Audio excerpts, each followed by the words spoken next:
la parte nascosta del servizio.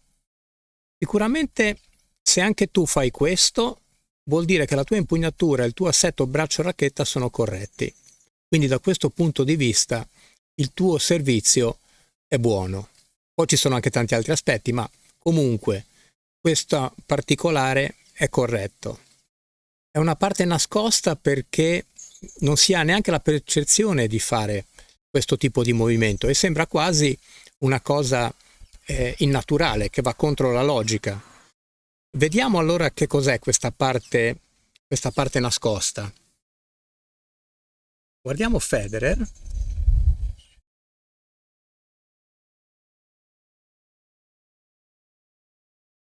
Federer si sta allenando qua, quindi movimento molto sciolto, non è in gara. Vedete la sua curva, è una curva a rientrare, un servizio slice.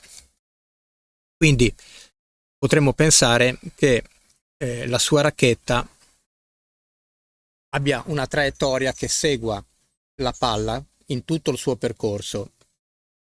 In effetti, alla fine vedremo, cioè adesso vedremo che non è così.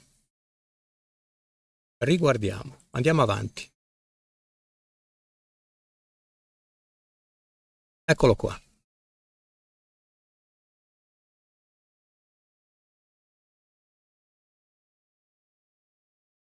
Prepara,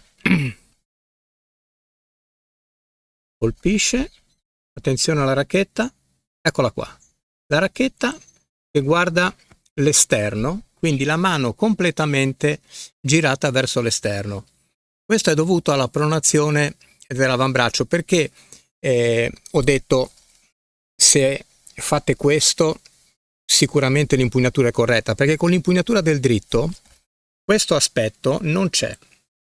Quindi con l'impugnatura del dritto io vado diretto con la mia mano davanti alla palla, perché la racchetta è qua, quindi vado diretto davanti alla palla e non c'è nessun tipo di pronazione dell'avambraccio.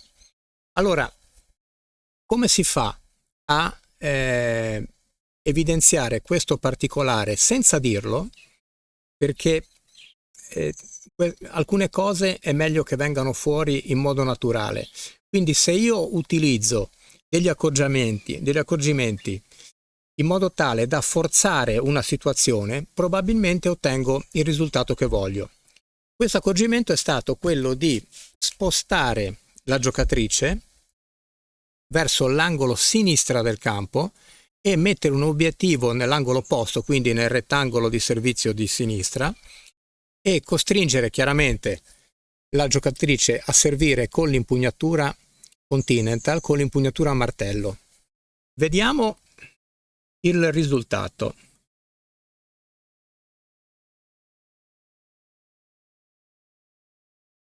Vediamo qua.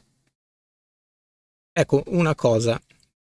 Non abbiamo preso in considerazione altri aspetti tecnici del servizio, perché abbiamo lavorato solo su una cosa. Si lavora sempre su una cosa sola e delle volte è anche troppo, perché quando si mettono troppi pensieri, troppe parole, il giocatore comincia a pensare e i movimenti rallentano. Alla fine c'è il famoso blocco per analisi. Quindi vediamo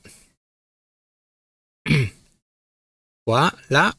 Allora, vedete, ecco, la racchetta qua guarda la giocatrice, quindi non guarda l'esterno come Federer. Probabilmente durante il movimento di impatto, sicuramente quando la racchetta era in questa posizione dietro alla giocatrice, qua ha cambiato l'impugnatura e l'ingresso della racchetta è stato diverso, che non permette appunto questo tipo di extra rotazione della mano e dell'avambraccio.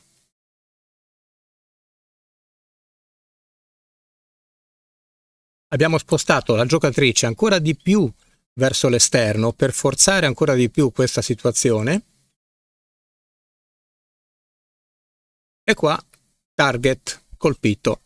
Quindi vediamo, ecco, l'impugnatura qua è corretta, abbiamo la continental, perfetto.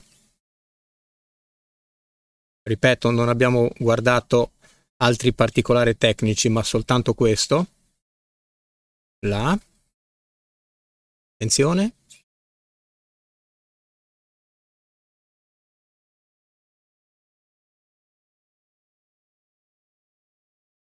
Eccolo qua. Quindi abbiamo ottenuto quello che volevamo.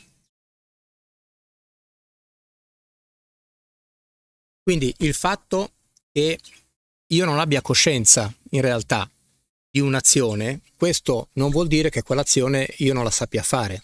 Anzi, delle volte è esattamente il contrario. Io delle volte ho una percezione di fare una cosa, poi magari ne sto facendo un'altra.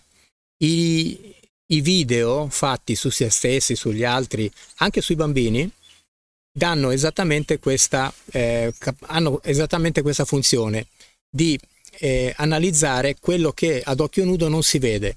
Il momento più importante del colpo, qualsiasi colpo, dritto, rovescio, servizio, è quando la racchetta impatta la palla, e quel momento lì è cieco, perché l'occhio non ha la capacità di fermare le immagini.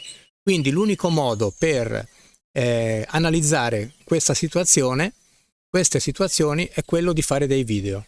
E i video sono molto utili anche perché il cervello comunica con il corpo attraverso le immagini. Se io mi creo una bella immagine positiva, il mio corpo cercherà di reagire e di copiare quello che il mio cervello le sta dicendo.